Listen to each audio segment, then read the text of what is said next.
Le chef aide des restaurateurs à se remettre sur pied dans son émission diffusée sur M6. S'il parvient parfois à sauver des restaurants de la faillite, des conséquences surprenantes liées à la notoriété touchent directement les participants. Des sœurs déchirées, finalement réconciliées, le travail de Philippe Etchebest est évidemment de conseiller sur la cuisine proposée dans le restaurant. Il donne également son avis sur l'organisation et la décoration. Mieux encore, il effectue un travail proche de celui d'un psychologue durant son passage dans les restaurants le chef réalise en effet très vite les problèmes relationnels qu'il y a entre les différents membres d'une entreprise. Il n'est sans doute pas prêt d'oublier les trois sœurs, Mélanie, Mylène et Séverine. Elles travaillent ensemble, mais les relations sont déchirées. Il n'existe aucune alchimie, aucun lien, surtout entre Mélanie et ses deux autres sœurs. Le travail du chef est alors de faire en sorte qu'elles se retrouvent. Et il y est arrivé, comme l'indique Mélanie dans un entretien accordé à Télé Loisirs. Aujourd'hui cela va mieux avec mes sœurs. L'émission nous a beaucoup aidés. Il y a des échanges que l'on ne voit pas à l'antenne, mais lorsque le chef nous a parlé à toutes les trois, dans l'émission cela a duré 10 minutes alors qu'en réalité c'était pendant 2 heures. On avait reçu un message de notre maman nous demandant d'arrêter de nous déchirer. Forcément, ce sont des mots marquants qui nous heurtent, qu'on garde en mémoire et qui nous poussent à changer. La saison a très bien commencé en avril-mai. On parvient à s'en sortir ainsi, avec Mylène en salle, moi à la cuisine et Séverine à la comptabilité et j'espère que cela continuera encore longtemps. Les sœurs portent plainte, depuis leur participation en 2020, les sœurs parviennent à vivre avec leur activité.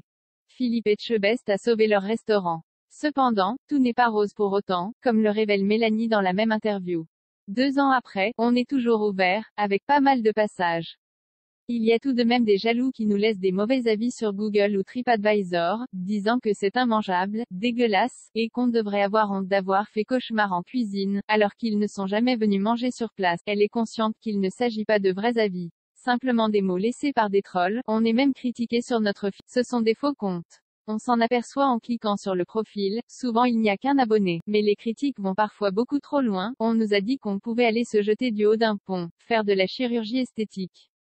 Cela a été On a bien évidemment porté plainte à la gendarmerie. Mais on savait que ce serait classé sans suite et, maintenant, on vit avec. Cela ne nous atteint plus. Philippe Etchebest n'est jamais revenu les voir. On se demande parfois si le chef retourne dans les restaurants qu'il a sauvés pour voir si les gérants parviennent à tenir le coup. S'il continue à suivre ses précieux conseils. Mélanie nous donne la réponse les concernant, il n'est jamais revenu. D'ailleurs, les gens me posent toujours la question. On lui a demandé de passer nous voir, mais on n'a toujours pas de réponse. Il faut dire que le chef a un emploi du temps de ministre.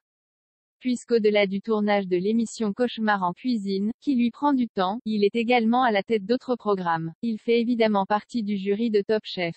Et cela ne s'arrête pas là. Il a sa propre émission pour trouver le futur grand chef de demain, Objectif Top Chef.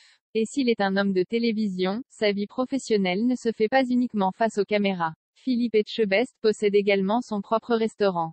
Il n'est donc pas étonnant qu'il ait du mal à trouver le temps d'aller voir les restaurateurs qu'il a réussi à sortir de la crise. Il serait intéressant de voir une émission de cauchemar en cuisine uniquement dédiée aux restaurateurs qui ont participé Les téléspectateurs pourraient voir ceux qui ont tenu le coup, et ceux qui n'ont pas réussi à poursuivre l'aventure, même après le passage du chef.